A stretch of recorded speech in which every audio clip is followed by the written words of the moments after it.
yung imaginary line na yon, yun ang nilakbay ni Abraham papunta doon sa Haran. At yun namang brown na yon na pabalik-balik, diyan lang pabalik-balik yung kanyang lahi. Si Abraham, si Isaac, si Jacob, pabalik-balik lang sila dahil nagtigil siya doon sa Kanaan. Tapos babalik ulit doon sa Haran dahil doon sa andun yung mga kamag-anak niya, mga kapatid ni Abraham. So ang ating title, A True Love for God. Meron ba tayo nun? Amen. Meron tayong true love of God dahil nung tinanggap natin ang Panginoon ay nagpakilala siya sa atin. Ang ating text ay nasa Mark chapter 12 verse 30 to 31. And thou shalt love the Lord thy God with all thy heart and with all thy soul and with all thy mind and with all thy strength. This is the first commandment. And the second is like, namely this, thou shalt love thy neighbor as thyself. There is none of other commandment greater than this. Wala nang ibang commandment sa dalawa na yan, kundi yan ang pinakamahalaga. At ang ating tema, serving with love. At ito ngayon binasa ng ating kapatid na now the Lord had said unto Abraham, get thee out of thy country and from thy kindred and from thy father's house unto a land that I will show thee. And I will make of thee a great nation, and I will bless thee and make thy name great, and thou shalt be a blessing. And I will bless them that bless thee, and curse him that curse thee. And in thee shall all families of the earth be blessed. Purihin ka Diyos Ama sa langit. Maraming po salamat sa pribilehiyo na binigay mo sa amin ngayon, Panginoon, na muli kami ay makaniig ka namin, Panginoon Lord. Mag-usap ka, Panginoon, Santong Espiritu.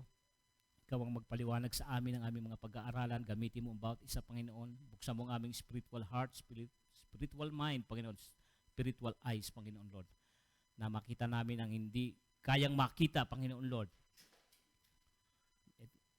The impossible, Panginoon Lord, dahil walang imposible sa iyo, Panginoon. At lalabas kami mamaya, Panginoon Lord, na punong-puno ng kagalakan. Basbasa mo ang mensahe na ito magmula ang umpisa hanggang matapos. Maraming pong salamat. In Jesus' mighty name, amen. Hallelujah. Yan yung journey of Abraham, Isaac, and Jacob na makikita natin. May mga guhit yan. Yung brown na yan ang Chaldea of Ur, galing sa Babylon, palakbay-lakbay lang si Abraham, papunta dun sa kanyang kapatid na si Nahor. May kapatid si Abraham, si Nahor. At may anak si Nahor. Alam niyo na yon dahil babasa niyo na. Imposibleng hindi natin mabasa yung Genesis kasi 23 years na tayo rito sa BLWCCK, TLWCC. So, ibig sabihin, nandyan lahat yung kasaysayan nila na umabot sa panahon hanggang ngayon. Abraham was 75 years old when he departed Haran. His brother name was Nahor, with son and daughter named Laban and Rebekah. No? Parang bumabalik sa atin yung mga nabasa natin. Magkapatid niya si Laban at si Rebekah. Si Laban had two daughters, Leah and Rachel. At si Abraham naman, na una nagkaanak, sa servant nila ni Sarah, si Agar, at ang naging bunga, si Ismael. Si Abraham naman, nagkaroon rin sila ng anak dahil sa pangako ng Diyos, panganak nila si Isaac. At si Isaac at si Rebekah, na anak ni Laban, ay nagkaroon ng anak, na twin brother, si Esau at si Jacob. Sa kanila, Esau tawag pero pag sa Pilipinas, pag sinabing Esau, iba yung iba yung nasa isip balbak ko So, ibig sabihin, si Jacob, na pangasawa na niya, si Leah and Rachel. No? Yan lang, parang kung titingnan natin, kasi pagka hindi natin napag-uusapan yan, medyo sa mga kwentuhan, nagkakamali-mali. Pangasawa ni Jacob si Rebekah, hindi niya pa pwede mapangasawa, tiyahin niya yun So, ibig sabihin ng pangasawa niya, si Leah at si Rachel. Dahil si Rebekah, asawa ni Isaac. So ito na yung Jacob love story. Gusto niyong malaman. Dahil nagkaroon ng pag-aaway, etong si Esau at si Jacob, dahil pinagpalit niya ang kanyang pagkapanganay doon sa isang bowl ng soup. Oo, yung sabaw. Kaya naging panganay ngayon sa blessing si Jacob na bunso. At yung si Esau naggagalit sa kanya, ginakit, alam mo naman nung araw, away-away, mga magkakamag-anak, kapatid. Jacob, who had left home to flee the wrath of his brother Esau, had come to the land where his parent had instructed him to find a wife. Kasi inutusan siya ng kanyang tatay, si Isaac, inutusan si Jacob na doon ka, huwag ka maghanap dito sa mga taga-Kanaan ng mapapangasawa. Kasi mga believer na sila. Sipin nyo maraming tao, sila nangusap sa ama nila ang Panginoon nangusap sa kay Abraham. So, saling-salin yun sa mga anak, nangungusap kay Isaac, nangungusap din kay Jacob. Mga believer na sila. Tandaan natin yan. At minsan sa mga kwentuhan, mga Muslim sila. Wala pang Muslim nun. Wala pa. Yun ang mga believer, yung direct revelation ng God sa kanila. Wala pang mga, marami na silang mga sinasamba-samba, ngunit, nanalig sila sa Diyos at may kaugnayan, yun ang personal relationship nila. So Jacob arrived and began to ask about his uncle Laban. Sa Genesis 29:5 and 6, he is told that Laban is well, and it just happened that Rachel, Laban's daughter, is coming with the sheep. No? It was love at first sight. Naranasan na ba ng mga kabataan yan? Love at first sight o yung mga may mga double na ngayon? Naranasan na ba yung love at first sight o love at first bite? So Jacob goes over and show how strong and courteous he is as he roll away the stone for Rachel and others. So Jacob kissed Rachel and wept. Naiyak siya, hindi natin alam ba't siya naiyak. Napakaganda ni Rachel. And in the next verse, he told her who he was. Rachel is so excited that she apparently forgot about the sheep. Parang natulala, changed to stone, sabi doon, na petrified. Sabi doon, petrified. Parang nagulat. No? And ran home and told her father of Jacob. So Laban come to Jacob and he bring him back into his own home. After a month, Laban tells Jacob that he shouldn't be doing all of the work he is doing for free. Talino si Laban. Magtatrabaho siya dun sa kanila dahil hinihingi niya yung kamay ni Rachel. And Laban asked him to set a wage. Kailangan may sahod dahil hindi ko naman papayagan na libre ka nagtatrabaho dito sa akin dahil sa pamanhikan mo o kaya gusto mong suyuin mo yung anak ko, kunin mo yung kamay ng aking anak na si Rachel. So Jacob set the wage and that wage is Rachel's hand. No? Parang mga ginaya pa rin ng mga kapanahunan ng mga magulang natin noon na may tawag doon yung mamamanhikan ka o kaya maglilingkod, magsisibak ka ng kahoy, mamimili ka ng munggo, isang para ibigay doon, lutuin, yung mga palay, alisin mo yung yung mga dumi ng palay para iluluto natin. Ganun yan naalala nyo na nung araw, o magbayo ka ng palay para,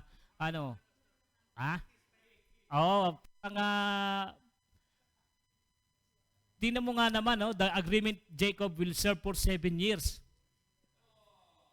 7 years, meron pa kaya ngayon yan, na, 7 days na lang. Wag naman sana 7 minutes, He gained right to marry his love. So, ibig sabihin, grabe, no? Naalala ko nga, may barkada ako doon sa Batangas, na ikwento niya na meron daw doon na story na kumalat noon na sa sobrang pag-ibig niya doon sa nililigawan niya, hinigpitan siya ng tatay na pilosopo. Sabi niya, ang hirap makita yung aking magandang nililigawan.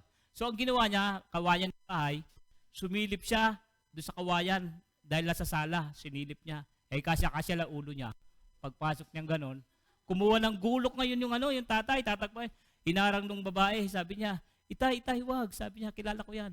Maniligaw ko yan. Wala na siyang kawala, andun yung ulo niya. Sabi niya, magandang gabi ho. Ano ba yun? Wala ka nang masabi, caught in the act na no? Magandang gabi ho. Sige, pumasok ka. Kailangan magbigay galang ka doon sa magulang kay Pilopo. Mano po? Sabi ng magulang, alay tira ko kay Mano. Talagang talagang pilosopo So, ganun ang pag-ibig ni Jacob kay Rachel. Ngunit, dinaya pa siya ni Laban. Dahil may pamahiin pa sila na tapos ng 7 years, magsiping na sila, isinuwap niya si Leah.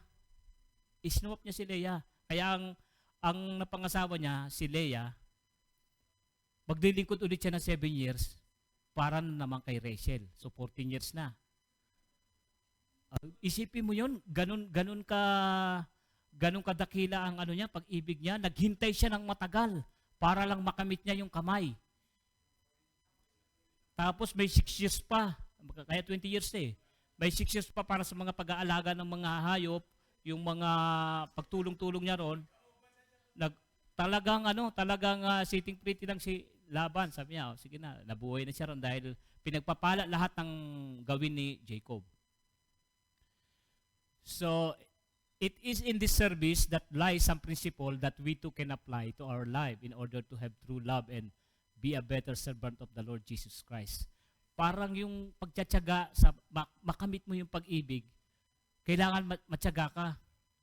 Yung mga nandiligaw ngayon pag sinabi, ayaw mo, di ayaw mo sa akin. Parang parang masyado namang yata, di ba? Yung pag-like, nagkamali ng pindot, nakaganon.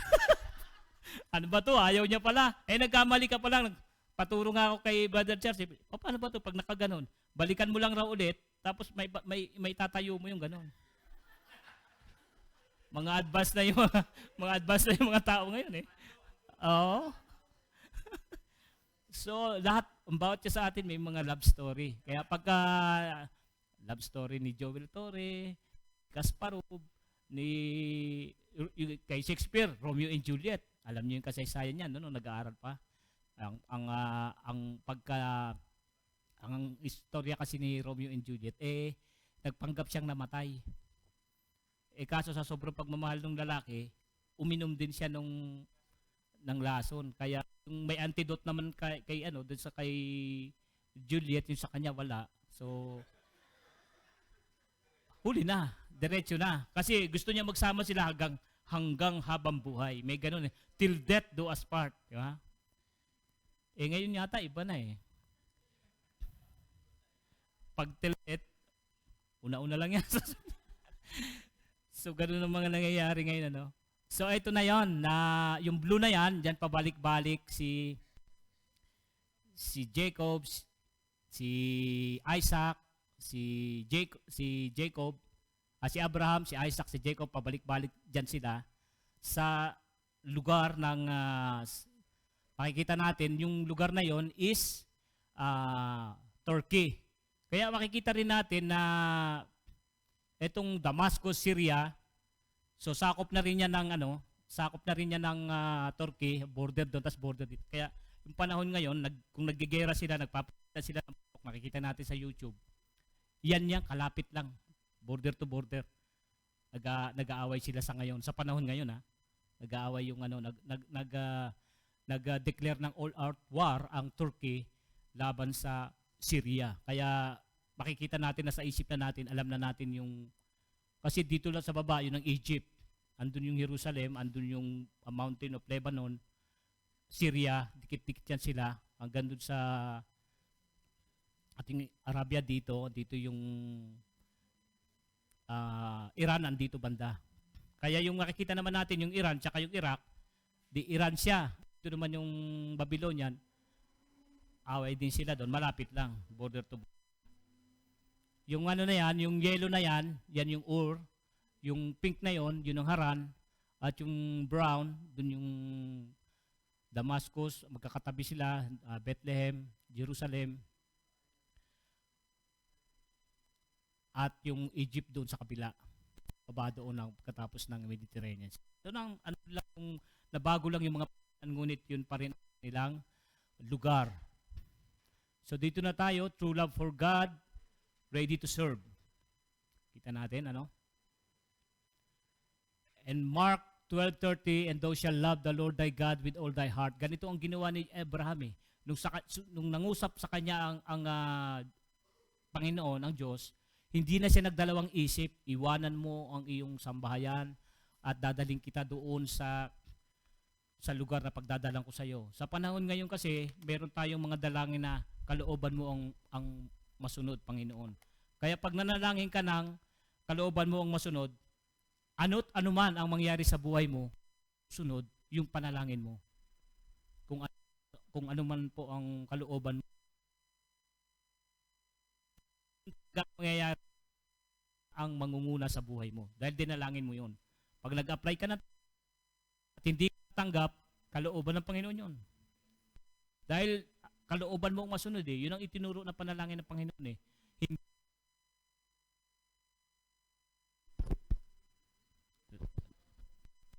Hindi ka magsisisi pagka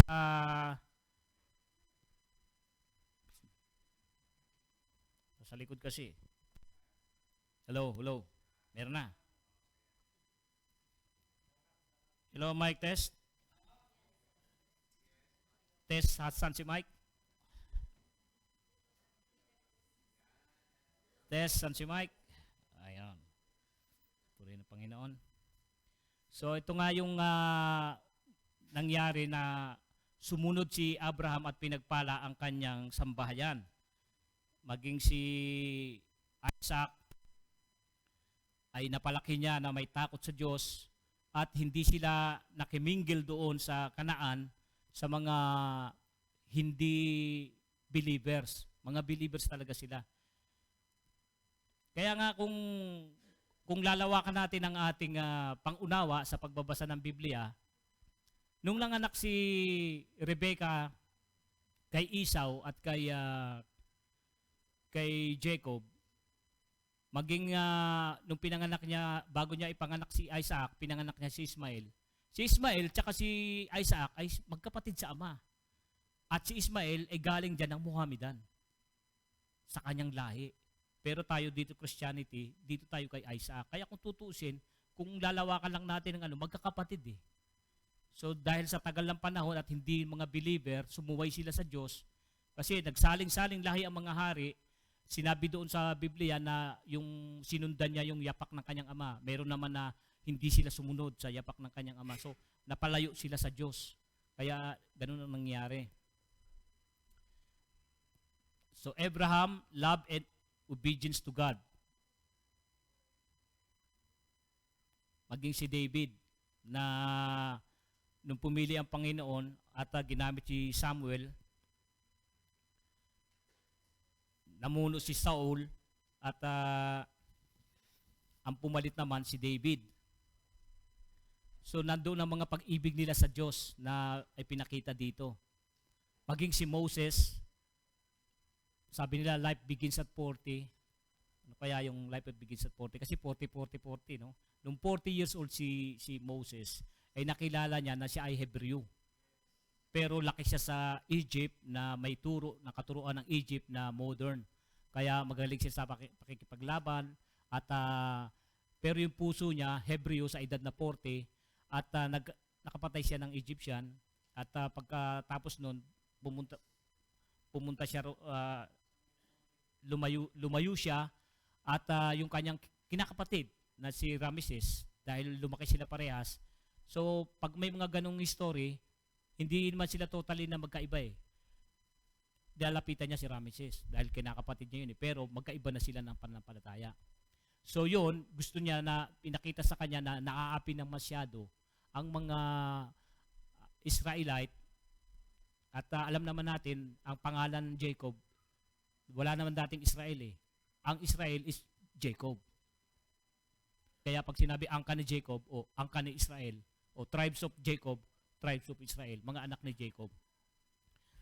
Sinabi ng Diyos sa kanya na narinig ko na umiiyak at nananalangin sa akin ang aking bayan, sabi ng Diyos. So ginamit si Moses, inilabas niya sa Egypt. Kaya may mga tanong pa ng mga tao na bakit andun yung mga Israelites sa Egypt? May mga tanong. Alam naman natin yung history na napunta doon si Joseph ng pamin, taggutom. At namayan sila doon, kinuha sila ni Joseph at pagbebenta nga nila kay Joseph na sabi niya, parang tong kapatid ko na ito, bakit kami luluhod sa kanya? Nakita nila sa panaginip. Pero ang plano ng Diyos ay magkakaroon ng taggutom upang ang kanyang sambahayan ay masave. Isinave ng Panginoon yung sambayanan ni Jacob, lahat ng kanyang mga angkan, at nanirahan sila sa Egypt ng matagal na panahon. At nung dumami na sila, napansinan ng mga Egyptian na ma-overcome na sila ng Israel, doon na naman na nalimutan na rin ang panahon ni Joseph, kaya pinahirapan na nila itong mga Israel, kaya nanalangin na sila sa Panginoon sa sobrang hirap na kanilang ginagawa dahil sa paggawa ng bricks, inaapak-apakan nila yon habang minumold yun, tapos yun ang mga ginagawa nilang mga building. At si Moses, doon na siya nakadama ng pag-ibig sa Diyos na pag-ibig sa kapwa. Yung naramdam niya, lalo na yung mga kababayan niya. So nandun pa rin, napakabuti kasi ang ginagawa ng Diyos eh. Kahit nung pinalutang si Moses, na nakuha siya nung reyna, si Miriam, na kanyang kapatid, sinisilip-silip kung saan naaano din si Moses. Kasi pinapapatay nga yung mga bata noon. So, sinilip niya kung saan aano rin si Moses. At nung nakita niyang kinuha ng reyna, nagpresenta siya. Na kung gusto niyo ng kadama, sabi niya, mayroon akong i-request na kadama sa inyo. Sabi niya. Wala pang total ban. Sino? Sabi niya, may kilala ako. Pero Hebreo nga lang siya, Hebrew. O sige, tapos yung nanay mismo ni Moses, na doon sa blanket na yun, na tinatago niya, na Hebreo siya, doon din siya na-booking. Na kaya Hebrew yan, dahil yung iningatan ng katulong, yun yung lampin niya nung bata pa siya, na nakita ng reyna. Pero tahimik nga yung anak nung hari na reyna. Kaya doon ang history noon na lumaki siya sa Egypt, na sagana sa pag-aaral ng yung katawan niya, matipuno siya, na ginamit siya talaga para i-lead ang Israel na ilabas sa Egypt. Ngunit ang ng Panginoon sa kanila is, paglabas nyo rito, sambahin nyo ang Diyos. Sambahin. Yun ang utos. Kaya noon pa may worship na eh. Worship nyo sila sa ilang. Pagdating nyo sa ilang, i-worship nyo ang Diyos na naglabas sa inyo sa bayan ng Ehipto. Pero ano ang ginawa ng mga Israel? Alam naman natin. Ginamit rin si Aaron, no? Na gagawa sila ng isang sasambahin, idol nila yon, idols. Na ito ang naglabas namin sa Egypt. Parang ang Panginoon nagdamdam. Kaya sabi niya kay Moses, nakikita ko na nagkakaroon na ng kaguluhan doon sa bumalik ka doon at sabi mo sa kanilang aking 10 utos. Kaya yun nakasulat sa bato na sinulat ng Diyos, yun ang inihagis niya doon sa mga sumuway. At pangalawang ulit na scribe ang ginawa is hindi na yun yung ng Diyos, kundi ginawa na nila yung inukit na yun. Pangalawang ukit. Kaya yun ang pinag-aagawan hanggang ngayon kung nasaan yung Ark of the Covenant. Yun, yung Ark of the Covenant, yun yung 10 utos. Sa tabernacle na yun na pinubuhat-buhat noon na walang nakakalam hanggang ngayon. Pero alam ng mga nandoon yun, mga Israel yun. Kaya napaka-holy yun, yung na yun, yung stone na yun. At sabi nga sa Psalm 100 verse 2, serve the Lord with gladness, come before His presence with singing. Dahil ginamit rin si David sa pag-awit niya Sa pag-awit-awit niya kay Saul, na practice siya hanggang umaawit na siya sa Panginoon. Maganda kasi yung umaawit ka sa Panginoon. Kasi unang-una, parang panalangin din na pagka pumasok ka sa loob ng isang kwarto, ang iyong amang nakakarinig ng iyong panalangin, tutugunin niya ang iyong panalangin na siya lang ang nakakarinig, siya lang ang nakakakita. Ganon din naman pag umaawit ka sa Panginoon, maghuhugas ka, ganon. Ikaw ang nag-aawit. Kaya mamaya maghuhugas kami sa office.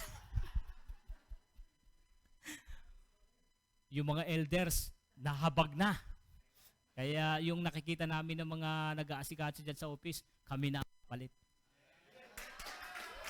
Amen?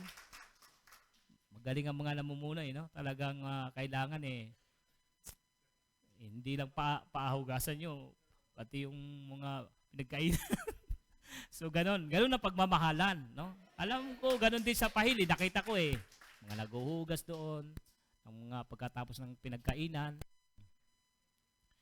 Pag bumisita kami doon, inaasikaso nila. Kaya pag bumisita kayo sa parokya, huwag rin kayo maghugas, may maghuhugas doon. Amen? Dahil vice versa yun Yun ang mga pagmamahalan Sabi sa John 14:21, ang tumatanggap sa mga utos ko at tumutupad nito, ang siyang umiibig sa akin. So alam ng Diyos, no? Yung tumanggap at sa utos at tumutupad, siya yung umiibig. Sabi niya doon, ang umiibig sa akin ay iibigin ng aking Ama, iibigin ko rin siya, at ako'y lubusang magpapakilala sa Kanya. He will manifest, He will show thyself unto us. Pagka alam ng Diyos na iniibig natin siya, siya ang unang nakakaalam na iniibig natin siya. Iba naman yung sinasabi mo lang na iniibig ko ang Diyos. Alam din niya yun. Pero binigay na niya yung verse na sinabi niya na ang tumatanggap sa utos ko at tumutupad ang siyang umiibig sa akin. Ang umiibig sa akin ay iibigin ng aking Ama, iibigin ko rin siya at ako'y lubusang magpapakilala sa Kanya. So yung nag-command ang Panginoon, hindi ito request. Kasi iba yung request saka command Yung request parang nakikiusap, pero command. Gawin nyo to. Go ye therefore and teach all nation, baptizing them in the name of the Father and of the Son of the Holy Ghost, teaching them to observe all things whatsoever I have commanded you.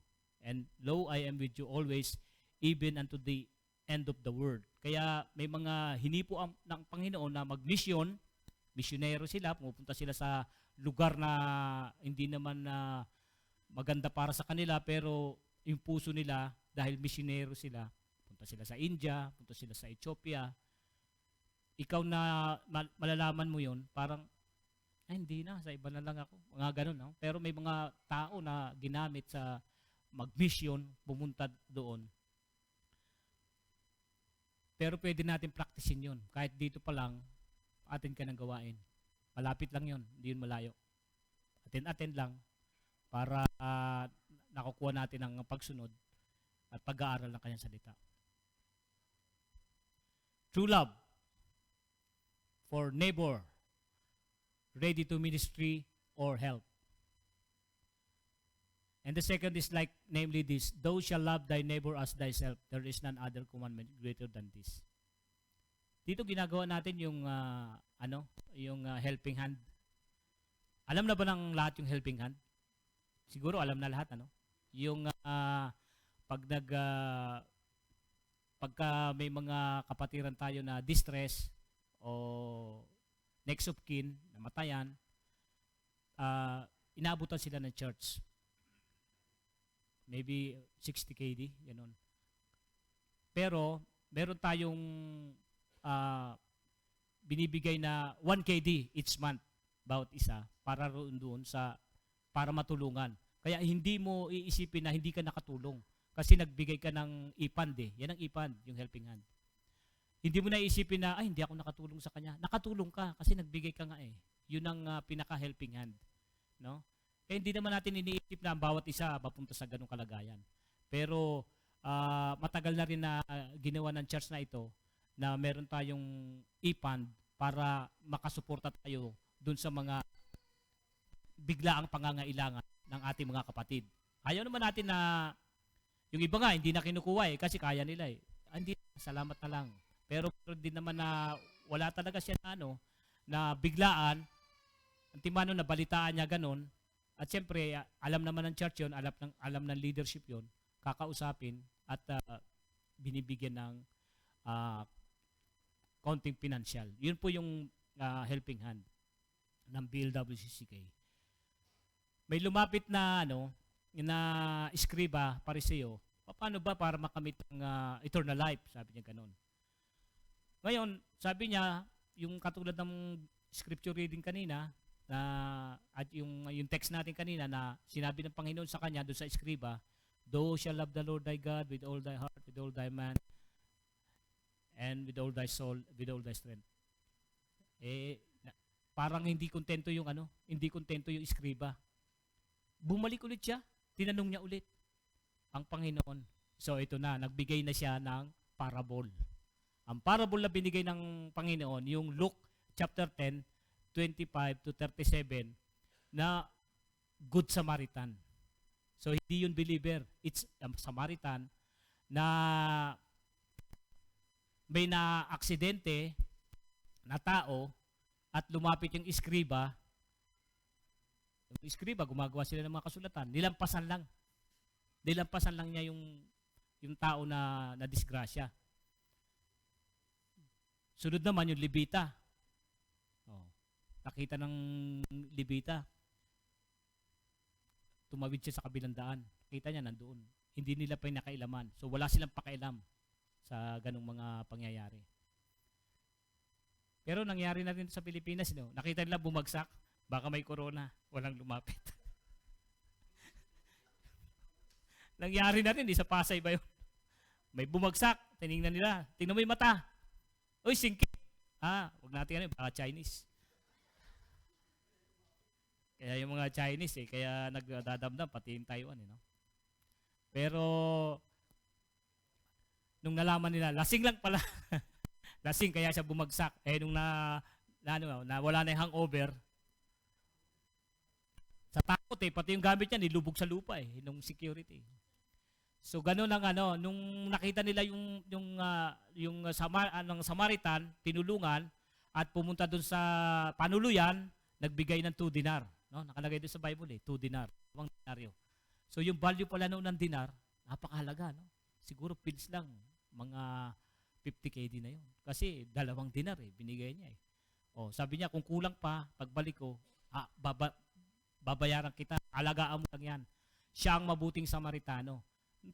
Binalik ng Panginoong Hesus doon, skriba yung tanong niya. Sino doon sa 3 ang nagpakita ng habag sa kanyang kapwa? Yung neighbor na sinasabi sa English, doon naman sa Tagalog Bible, kapwa. Sino nagpakita ng malaking habag sa kanyang kapwa? Siyempre alam nung iskriba. Sabi niya, ito yung yung pangatlo, Samaritano yung tinutukoy niya. Siya nagpakitang gawa. Siya, naglilingkod siya sa Panginoon, nagagawa ng mga kasulatan, iskriba siya. Pero siya rin na nag-answer na yung malaking pinakitang habag, siya ang kinalugdan ng Panginoon. Ano sabi sa kanya ng Panginoon? Do likewise. Yan ang gawin mo rin sa kanya. Kaya yung tanong niya, bumalik din sa kanya. Na although he's a Samaritan, na iniwasan siya ng mga Jew, siya pa yung tumulong. Diba? Minsan sa buhay natin, kahit sa panahon ngayon, even Christian ang nagre-rebuke sa atin, yung mga unbeliever. Mga kapitbahay, mga nire-rebuke, yung hindi yung Kristiyano yan, hindi ganoon, kundi Christian ba yan? Mga ganoon, di ba?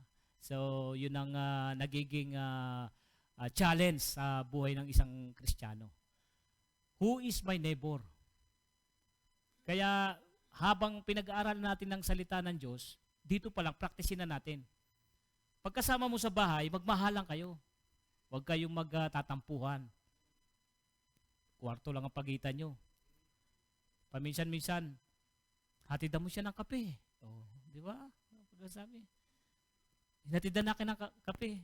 Di ka marunong mag-init Di naman yata, gano'n. Bigyan mo ng ulam. Di ba? Yan, mga ginagawa ng mga Kristiyano na hatidan mo ng panahon. mga magkakapitbahay, hatidan mo ng ulam yung bahay. Ganon din ngayon eh. Di ba? Ngayon, iba na, di ba? Kuha ka lang sa freezer, prituhin mo. Parang ano na yung ano ngayon. Dito, ministry or help. Sabi naman doon sa 1 Corinthians chapter 11, examine your relationship with your brother and sister in Christ. Suriin natin ang ating relationship sa ating brothers and sister in Christ. Sabi sa 31, kung sisiyasatin natin ang ating sarili, hindi tayo hahatulan ng Panginoon.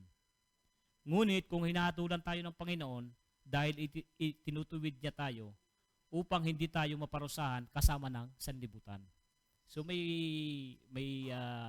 discipline palang ginagawa ang Panginoon sa atin. Upang hindi tayo maparusahan kasama ng sanlibutan, ay ginagawa niya yung pagtutuwid sa atin. At ang pangatlo ay true love for God ready for intimate fellowship. At don't forget the assembly of believer. Ginagawa natin yan. Praise sa church na ating lingkuran dahil nagkakaroon ng mga pinag-meetingan at ito materialize. Nagtitipon-tipon tayo, hindi pa katulad nung nag-uumpisa pa lang. Dahil established na nga yung church. Paging dito, kahit yung nandoon sa Leyte, andun sa ibang mga daughter church, nakikita natin na may participation. Dito may ginagawa, may special number. Minsan regular number. Minsan, nung nakaraan, sumayaw ang ating mga kapatid para sa Panginoon. Yung participate ba na nakikita natin na na-enlighten tayo, na sama-sama tayong nagpupuri, sama-sama tayong magkakapatid, at iisang layunin natin. Hindi nyo ba alam na tayo rin na magkikita sa langit? Palakpakan natin ng Diyos. Dahil tayo rin na magkikita sa langit, sino pa ba? Pag nagpunta ka ba sa langit, ang makikilala mo doon, makikilala mo ba yung hindi mo kilala? Hindi mo nga kilala eh. Pero yung mga kasama mo sa Bible study, kasama mo sa church, kasama mo sa mga gawain, sila rin yung makikita mo ron eh. Bakit? Mananatili ba tayong bata rito? Hindi naman, di ba? Mawawala tayo sa mundo, pero merong lugar na inihanda ang Panginoon para sa atin. Amen. That is the heaven. Kaya kung nakapokus nga tayo sa mga bagay na spiritual, o mag-for good ka man, may mga kapatid dito nagbabalak mag-for good. Mag-for good ka man, hindi naman imposible sa Panginoon yun eh. Pagka nagkaedad na lahat, at meron ng mga generation na dumating, magugulat, pagdating sa langit, kilala mo pa rin yung mga dati mong kasama rito sa lupa. Kasi yun ang ating destination. Amen? Meron tayong permanent residence. Amen. This is in heaven. Sabi doon sa Hebreo 10:24, and let us consider one another to provoke unto love and to good works, not forsaking the assembling of ourselves together as the manner of some, but exhorting one another, and so much the more as you see the day approaching. Nakikita natin na nalalapit na ang kanyang pagdating. Although na walang nakakaalam, pero noon pa, binigay na niya yung babala. So sinabi doon na, exhorting one another. Ginagawa ba natin yan? Amen. Tignan mo sa Amadi. Ilan na yung tumayo ron sa Amadi? Dito lahat, kikita mo. Nag-e-exhort. Dito rin sa Parwania, nag-e-exhort. Sa Jilib, may nag-e-exhort.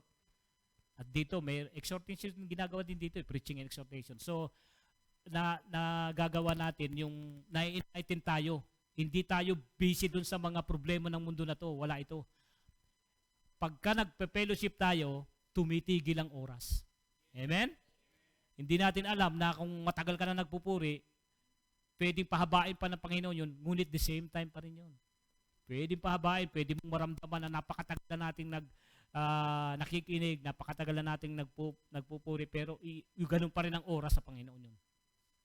Ganun siya.